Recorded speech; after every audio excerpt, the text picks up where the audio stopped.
बेटे अगला टॉपिक हमारा है चैप्टर नंबर 7 और चैप्टर नंबर 8 जो कोनिक सेक्शन कहलाता है। बेटे इसके अंदर सर्किल भी है, एलिप्स भी है, पैराबोला भी है, हाइपरबोला भी है। तो जरा सबसे पहले सुनिएगा बात ध्यान से। अगर कभी भी इसेंट्रिसिटी आपको जीरो गिवन हो ना, तो वो फिगर जो होती है हमेशा सर्किल बनती है। सर्किल की इसेंट्रिसिटी हमेशा जीरो होती है। दूसरा पॉइंट है equation of circle when radius is equal to r and centre is equal to 0,0। अगर रेडियस सर्किल का आर हो और सेंटर ओरिजिन पर हो तो उस सर्किल की इक्वेशन बनती है x square plus y square is equal to r square. अब अगर आर की जगह वो 4 दे दे तो 4 का स्क्वायर 16। अगर वो आर की जगह 2 आर दे दे तो 2 आर का स्क्वायर 4 आर स्क्वायर, ऐसे चेंज कर देना। सेंटर ऑफ सर्किल, अगर आपको सर्किल की इक्वेशन गिवन हो बेटे और आपको सर्किल का सेंटर मालूम करना हो, तो आप सब जानते हैं बेटे कि यहाँ पर जो एक्स के साथ कोफिशिएंट होता है वो -2g होता है, वो सॉरी 2g के बराबर होता है। और जो वाई के साथ कोफिशिएंट होता है वो 2f के बराबर होता है। तो हमने सिंपल यहाँ पे क्या काम किया, -10x को 2g ले लिया, यानी -10 को 2g ले लिया, और 6 को हमने 2f के बराबर लिया। इसमें से g की वैल्यू -5 आई, f की वैल्यू 3 आई, और सेंटर जो होता है वो -g-f होता है। तो हमने g और f की साइन चेंज करके सर्किल का सेंटर बता दिया। दूसरी इंपॉर्टेंट बात याद रखिएगा कि equation of circle passing through the origin has constant is equal to 0। बेटे अगर कभी भी कोई सर्किल, याद रखिएगा कभी भी कोई सर्किल बेटे अगर ओरिजिन से गुजरे ना, तो उसमें कांस्टेंट नहीं होता, यानी कांस्टेंट टर्म नहीं होती। मिसाल के तौर पे एग्जाम्पल में आप देखें, x square plus y square plus 2gx plus 2f5 plus c होता है ना, तो सी को जीरो कर देना अगर वो सर्किल ओरिजिन से गुजरे तो। एग्जाम्पल देख लें इसकी, x square plus y square plus 2x minus 4y constant नहीं है इसमें, यानी एक्स स्क्वायर वाली टर्म भी है, वाई स्क्वायर वाली टर्म भी है, एक्स वाली टर्म भी है, वाई वाली टर्म भी है, लेकिन कॉन्स्टेंट टर्म नहीं है। क्लियर हो गई बात?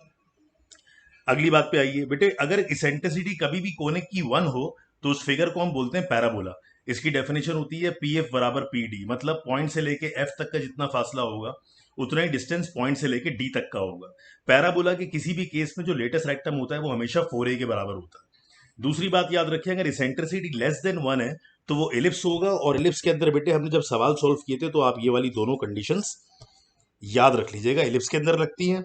जैसे अगर एसेंट्रिसिटी 1/2 दी हुई है तो 1 से कम है, 0.5 है, तो ये फिगर एलिप्स होगी। और एलिप्स का जो लेटेस्ट रेक्टम होता है वो हमेशा 2b² के बराबर होता है। अगर एसेंट्रिसिटी ग्रेटर देन 1 है बेटे तो जो फिगर होगी वो हाइपरबोला होगी, और हाइपरबोला में ये दो इक्वेशन याद रखिएगा, हाइपरबोला में वो दो इक्वेशन ये एमसीक्यूज में पूछ लेता है। बस दोनों में मिलती जुलती हैं। एलिप्स के अंदर ए स्क्वायर माइनस सी स्क्वायर है, इसमें सी स्क्वायर माइनस ए स्क्वायर है। इसी तरह बी स्क्वायर बराबर ए स्क्वायर 1 माइनस ई स्क्वायर है, और हाइपरबोला में ई स्क्वायर -1 है। तो अगर इसेंट्रिसिटी 3/2 के बराबर गिवन है, चेक कर लो इसेंट्रिसिटी 1 से बड़ी है तो वो हाइपरबोला हो जाएगा। और हाइपरबोला का लेटेस्ट रेक्टम भी हमेशा वही होता है जो एलिप्स का होता है, यानी 2b² है। और अगर a बराबर b हो जाए ना, कोई स्पेशल केस आ जाए, तो जो हाइपरबोला होता है फिर उसको हम रेक्टेंगुलर हाइपरबोला कहते हैं। अब आप समझ लें, एक एमसीक्यू है कि वर्टेक्स ऑफ पैराबोला, एक पैराबोला की आपको इक्वेशन गिवन है और आपको वर्टेक्स मालूम करवानी है। तो बेटे वर्टेक्स मालूम करने के लिए आपने इस इक्वेशन के नीचे वो इक्वेशन लिख ली जो आप जानते हैं, x माइनस एच का whole square is equal to 4a bracket में y माइनस के। बेटे अब h को 2 से कंपेयर किया और माइनस प्लस माइनस हो गया तो h की वैल्यू -2। बेटे k को 2 से कंपेयर किया, माइनस माइनस प्लस हो गया तो k की वैल्यू 2।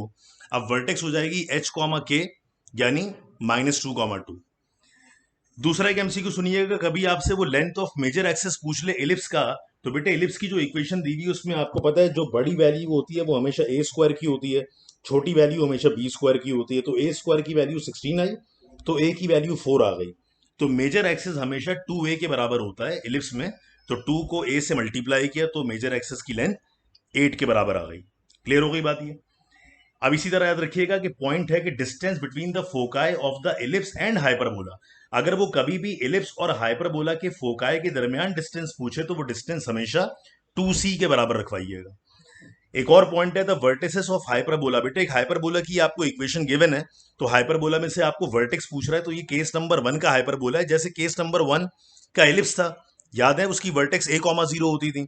तो बेटे अगर आप वर्टेक्स पूछेंगे इस हाइपरबोला की, तो उसके लिए आपने ए स्क्वायर जो बड़ी वैल्यू थी उसको 16 लिया, तो ए की वैल्यू 4 आ जाएगी। तो बेटे वर्टेक्स a,0 भी हो सकती है, और आपको ये मालूम है कि वर्टेक्स -a,0 भी हो सकती है। तो बेटे इसकी एक वर्टेक्स क्या हो जाएगी 4,0, और दूसरी वर्टेक्स क्या हो जाएगी -4,0।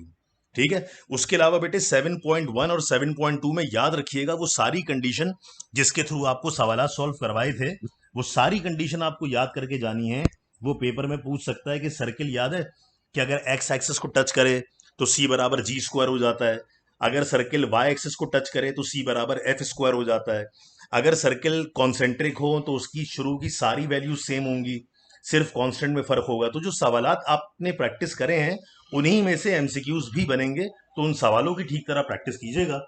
दूसरी बात आपको ये मालूम है दूसरी बात आपको ये मालूम है बेटे कि सर्किल की इक्वेशन में अगर सर्किल का स्टैंडर्ड केस हो, यानी सर्किल का अगर स्पेशल केस हो, x square plus y square is equal to r square, तो याद रखिएगा कि जो कंडीशन ऑफ टेंजेंसी होती है ना, जिसके थ्रू मैंने आप लोगों को सवाल सॉल्व करवाए थे, कंडीशन ऑफ टेंजेंसी बराबर होती है c square is equal to r square bracket में 1 + m²। कुछ नहीं करना, सिर्फ इसको एमसीक्यूज के लिए याद रखना है, मेमोराइज कर लेना कि अगर कोई भी लाइन सर्किल पर टेंजेंट होगी और सर्किल भी कौन सा हो, जिसका सेंटर ओरिजिन पर हो, तो condition of tangency c square is equal to r square bracket में 1 + m² हो। ठीक है बेटे, बात क्लियर है?